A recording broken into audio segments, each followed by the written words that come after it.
Fala galera do segundo ano, tudo bem? Aqui é o professor Fabrício e vamos continuar nossa aula sobre as questões socioeconômicas, né?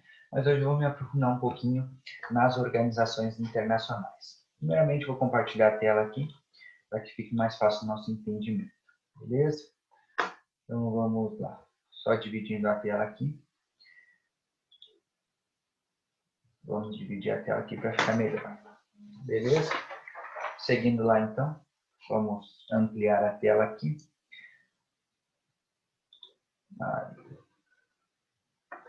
Calma, tranquilidade que funciona. Então vamos lá. Organizações internacionais. Quis trazer para vocês aqui uma imagem que mostre as questões das organizações internacionais e vamos seguir. Primeiramente, o que são organismos ou organizações internacionais? Também são chamados de instituições ou institutos multilaterais, né, que são criadas pelas inúmeras nações do mundo e têm o objetivo de trabalhar pelo bem comum, né, em inúmeras áreas de atividades humanas, seja política, econômica, saúde, segurança, religiosa, entre outras coisas, beleza? Então, organismos ou organizações internacionais, né, como já falei, são uma sociedade entre estados, né, entre nações, né, entre países, né, constituídos por tratados e acordos.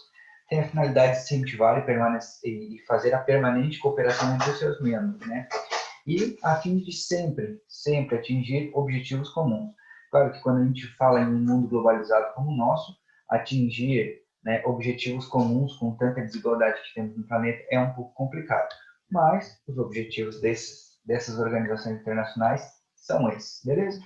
Então, atuam em orientações estratégicas, adotando normas comuns, né, entre os países membros, prevêem, planejam, concretizam ações de urgência, como essa da Covid-19, né, uma crise mundial de saúde, né, e realizam inúmeras pesquisas em áreas de qualquer área, né, seja a fome, seja a desigualdade, seja o índice de renda, educação, enfim. E também prestam serviços de cooperação econômica, seja ela com empréstimos, como, por exemplo, o que a Grécia solicitou no último ano, questões culturais e médicas, entre outras coisas. Então vamos lá. Quando a gente fala em organizações internacionais, a primeira que vem à nossa cabeça é a ONU, certo? E o que é a ONU? A ONU é a Organização das Nações Unidas, né? Foi criada pelos países vencedores da Segunda Guerra Mundial. Quem foram os países vencedores da Segunda Guerra Mundial? Estados Unidos, França, Inglaterra, entre outros países, né? E ela veio a substituir a Liga das Nações, que foi criada lá em 1919, né? Após a Primeira Guerra Mundial, no Tratado de Versalhes. Foi criada a Liga das Nações em 1944, 1945, mais ou menos. Ela é recapitulada, ela é refeita e o nome que ela é chamada é ONU, certo? E ela tem como principal objetivo duas questões: manter a paz mundial e segurança internacional dos países, certo? Proíbe força unilateral, né? Proíbe o uso da força unilateral, prevendo, contudo, sua utilização individual ou coletiva para defender o interesse comum dos países membros, claro, né? E de países membros são 193 países, né? Até um pouco mais, né? Então, como já falei, né, seu principal objetivo é a segurança internacional, né, que não haja mais guerras, né, haja visto que a Primeira e a Segunda Guerra Mundial foram questões complexas para o mundo, né, e aí foi quase que uma obrigação criar um organismo internacional que mediasse as situações entre os países, né, enfim, também incentiva as relações amistosas entre os países, né, e ela pode intervir em vários tipos de situações. E quando a gente fala em ONU, a gente tem que lembrar uma coisa que é sempre falada nos jornais, entre outras coisas, que é o Conselho de Segurança da ONU. Né? Eu vou baixar aqui minha câmera aqui, que é o mesmo símbolo da ONU, é um mapa, né? Um mapa de projeção cartográfica azimutal, né? E o Conselho de Segurança, o que é esse Conselho de Segurança?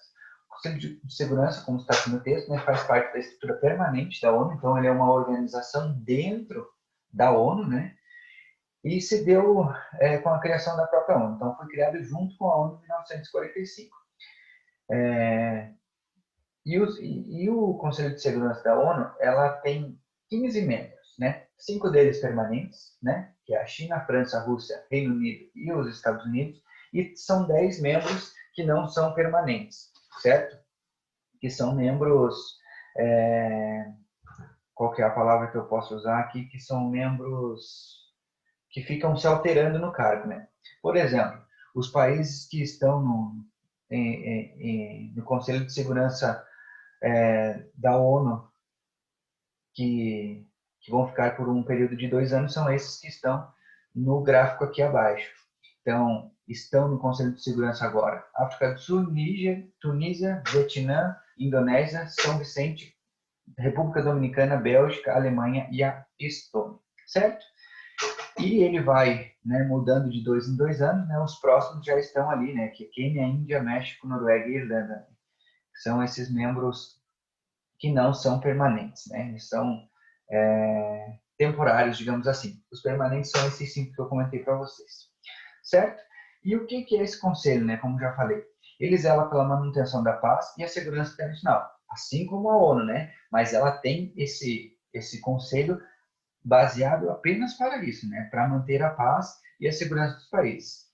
É o único órgão da ONU, né, que é capaz de adotar decisões obrigatórias para todos os membros, né, os 193 membros da ONU, né, podendo autorizar ou não, né, a intervenção militar para garantir as suas execuções em diversos locais do mundo, certo? E o Conselho também ele é conhecido, né, por autorizar missões de paz, missões políticas especiais, né, entre outras coisas. Né? Enfim, então a ONU e o Conselho de Segurança é basicamente isso, certo? Então vamos lá, seguindo aqui. Quando a gente fala em organizações internacionais, a gente tem que lembrar também da Unesco. O que é a Unesco, né? Organizações das Nações Unidas para a Educação, Ciência e Cultura. Também uma outra organização dentro da ONU, né?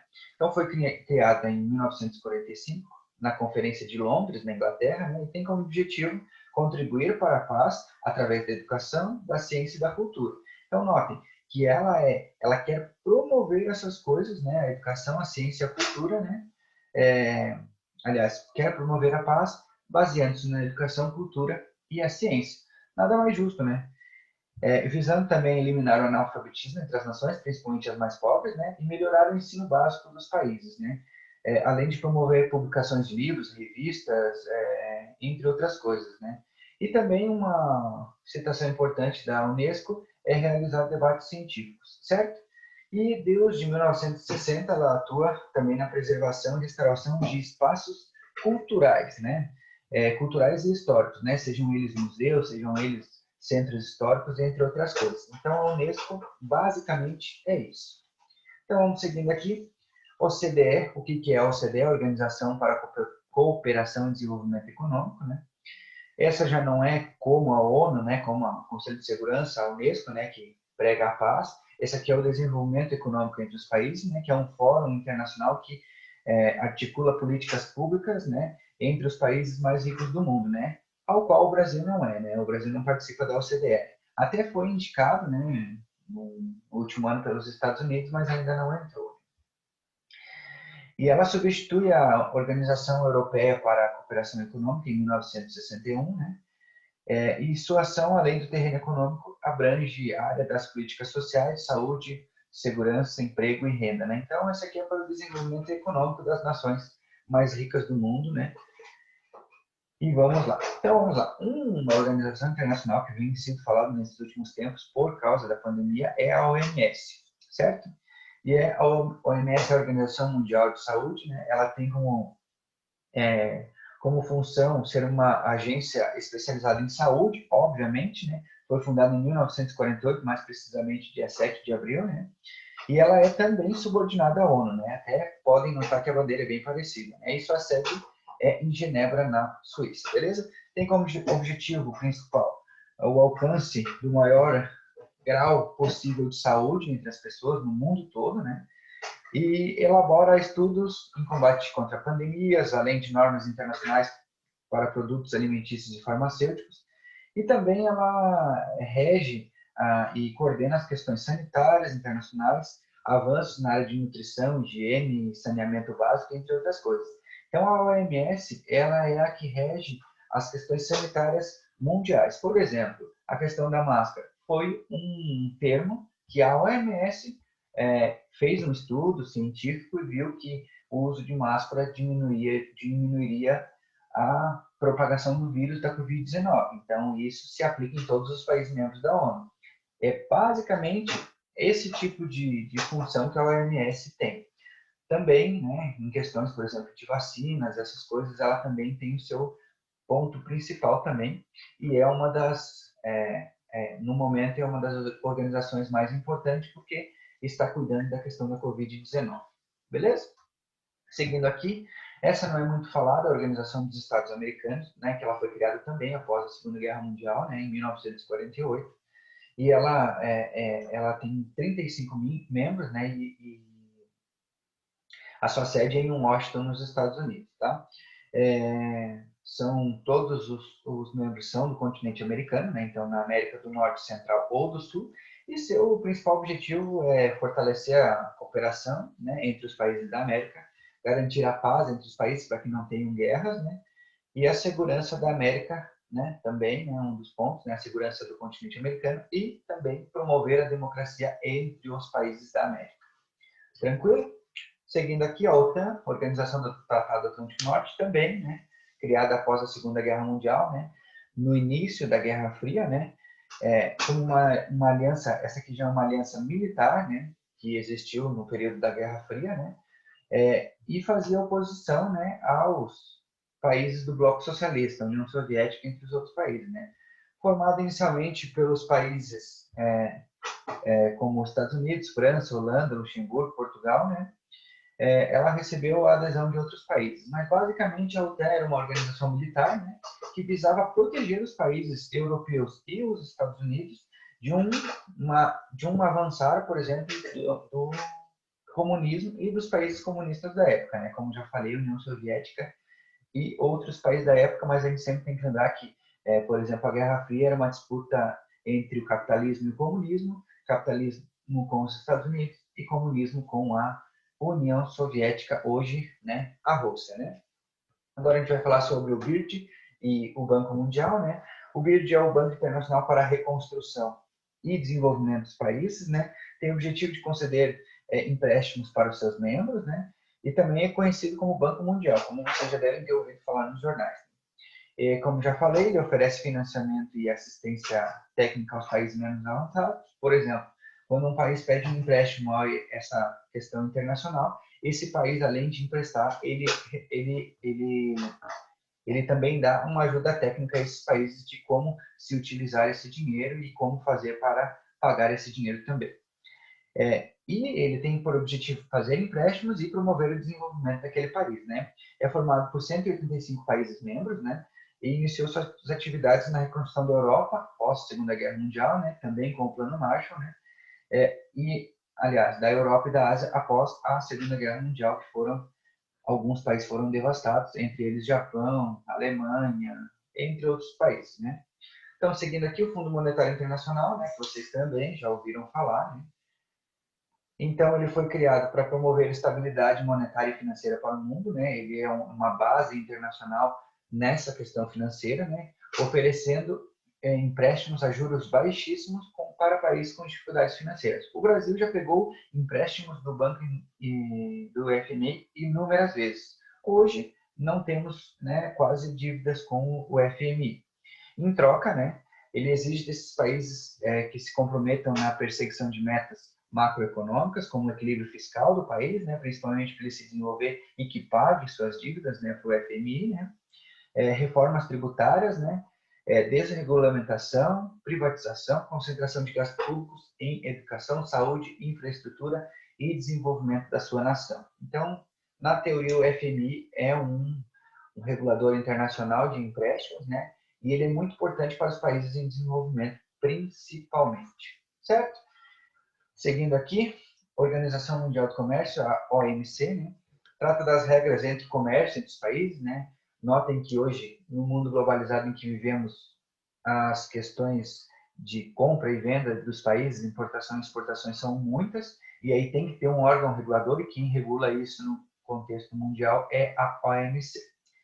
Seus membros negociam e formulam acordos que depois são ratificados pelos parlamentos de cada um dos países membros, certo?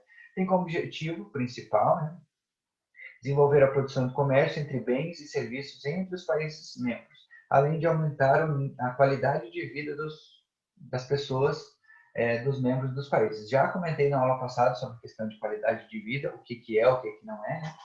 E a OMC tem essa questão. Mas, basicamente, né, a OMC tem como princípios, né, gerar emprego e renda para os países, né? Só assim as pessoas vão conquistar qualidade de vida. Beleza? Então, seguindo aqui, OIT, Organização Internacional do Trabalho. Essa organização, né, tem 182 países membros, né, de organizações de empregadores e trabalhadores, com sede também na Suíça, em Genebra, né, e possui uma rede de escritórios por todo o mundo. Hoje, essa organização do trabalho ela visa regular, né, e regular os empregos pelo mundo, né, proteção do ambiente de trabalho também, né, remuneração digna para os trabalhadores, formação profissional contínua, né, nos países membros, né, aumento do nível de vida e nessas questões econômicas, né, possibilidade de negociação coletiva de contratos de trabalho. Então, a OIT ela regula e organiza as questões de trabalho no âmbito global, principalmente fiscalizando as questões de escravidão em tempos contemporâneos, que ainda existe, a gente não vê muito falar nas televisões, mas ainda existe, principalmente nos países mais pobres, né? E também dar condições melhores aos trabalhadores que trabalham em diversas empresas pelo mundo. Então, o órgão regulador da questão do trabalho e do emprego é a OIT, beleza? E aqui, para a gente finalizar, eu coloquei, né, algumas outras organizações que também já falei na aula passada, né, a Unicef, Médicos Sem Fronteiras, UNIDO, PNUD, FIDA, WWF, que é uma organização dos animais, como eu já falei, Salvem as Crianças, entre outras organizações. Vou pedir para vocês fazerem uma tarefinha agora no caderno. Essas outras organizações aqui, eu vou pedir que vocês coloquem no caderno o significado de todas elas, assim como já está aqui, quando ela foi fundada e quando ela foi fundada, em que ano, né? E aonde que é em qual país que é a sede dessa organização internacional. Tranquilinho, pessoal? Vou interromper o compartilhamento aqui. Então, a aula de hoje era sobre as organizações internacionais, né? O Brasil participa de praticamente todas as organizações internacionais que eu citei, né? São as principais no mundo, né? E somos participantes de todos, como já falei. O Brasil tem um papel, né, fundamental, né, principalmente nas questões regionais, tem um papel importante na ONU, por exemplo, com a tradição de todas as conferências do Brasil fazer a primeira fala, assim como no final do mês passado tivemos a conferência da ONU online e o Bolsonaro teve a primeira fala, né, independente se foi boa ou se foi ruim, a primeira fala é sempre brasileira, né. E outra questão também que eu me esqueci de falar anteriormente, que o Brasil fez parte do Conselho de Segurança da ONU 10 vezes já. Depois do Japão, ele foi o membro que mais participou do Conselho de Segurança da ONU. O último ano que o Brasil participou foi entre 2010 e 2011, né? Então já fazem 9 anos que o Brasil não é membro, né? E vai demorar alguns anos para o Brasil participar. Acredito que apenas em 2024 ou 2025 o Brasil volte a ser membro do Conselho de Segurança da ONU, certo? Se tiver alguma dúvida, espero que me procurem. Deixo o meu abraço para vocês e até mais. Fiquem com Deus.